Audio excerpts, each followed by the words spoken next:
जैसा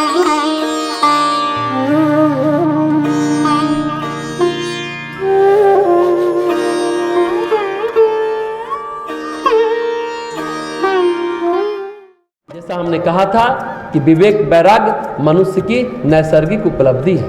तो गोस्वामी जी इतनी बात चित्त की गुफा, भगवान की गुफा में प्रवेश के लिए हम सबको पात्र बना रहे हैं, सुपात्र बना रहे हैं कि हम चित्त वृत्ति को निरुद्ध कैसे करें, चित्त की वृत्तियों को शुद्ध कैसे करें, चित्त की वृत्तियों को पवित्र कैसे करें। ये उत्तम धर्म यानी श्रेष्ठ आचरण नष्ट हो जाते हैं। कपूत हो गया तो वो कुछ भी करेगा, न मर्यादा देखेगा न नीति पर चलेगा। फिर दोहा नंबर 15 का अगला भाग कहते हैं, कबहू दिवस मह निबिड़तम कबहू प्रगट पतंग बिनसय उपजई ज्ञान जिम्मी पाई कुसंग सुसंग। कभी हवा तेज चली तो बादल दिखाई नहीं पड़ता आकाश में, लिखते हैं कभी बादलों के कारण दिन में भी घोर अंधकार छा जाता है और कभी सूर्य प्रकट हो जाता है। दोनों बातें होती हैं। जैसे कुसंग पाकर ज्ञान नष्ट हो जाता है और सुसंग पाकर उत्पन्न हो जाता है ज्ञान। तो भगवान राम ये 4 महीने परवर्षण गिरी पर बिताए। ये 4 महीने तपस्या के, साधना के, ज्ञान के, भक्ति के, वैराग्य के। भगवान की दूसरी गुफा की कथा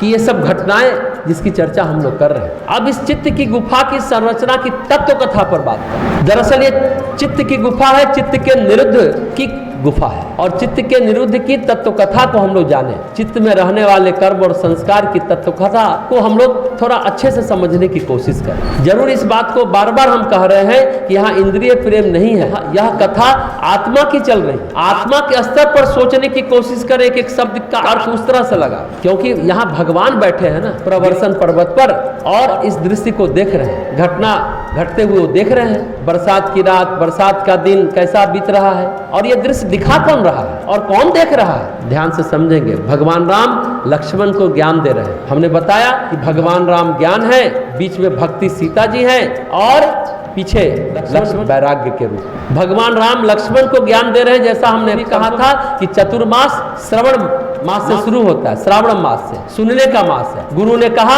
शिष्य ने सुना, श्रवण मनन निधिध्यासन, उस पर चिंतन मनन किया गुरु के ज्ञान पर और उसको आचरण में उतारा। ये चतुर्मास साधना काल है। फिर देवोत्थान एकादशी के दिन से फिर क्रम शुरू हो जाता है संसार का।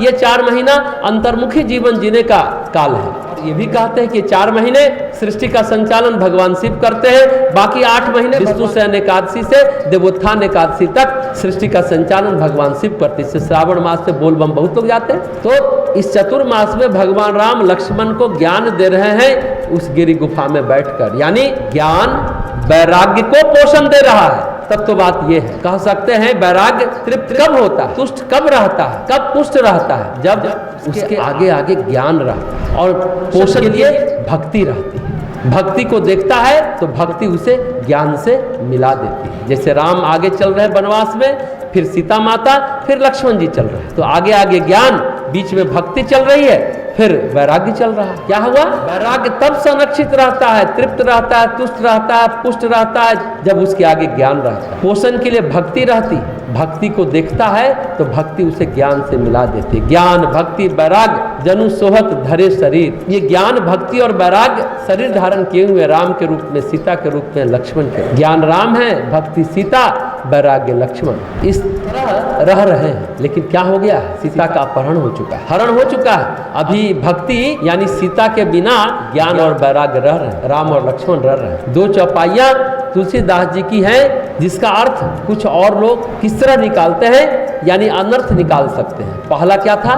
जिमि स्वतंत्र भय बिगड़े नारी, और दूसरा अर्थ का अनर्थ क्या है? प्रियाहीन डरपत मन मोरा। तरपत मन मोरा भी कह सकते थे। उन्होंने डरपत ही क्यों कहा गोस्वामी जी? पूरे रामायण में गोस्वामी जी कहीं सांसारिक नहीं है, तो इस दोनों वाक्य में कहां से रह जाएंगे? यहाँ कहां से वो सांसारिक हो जाएंगे? जगह जगह पर उन्होंने बहुत सारी बातें लिखी हैं, हम अपनी समझ के अनुसार ही समझेंगे, उनकी समझ के अनुसार बात को नहीं पकड़ पाएंगे, तो यही अर्थ का अनर्थ निकाल।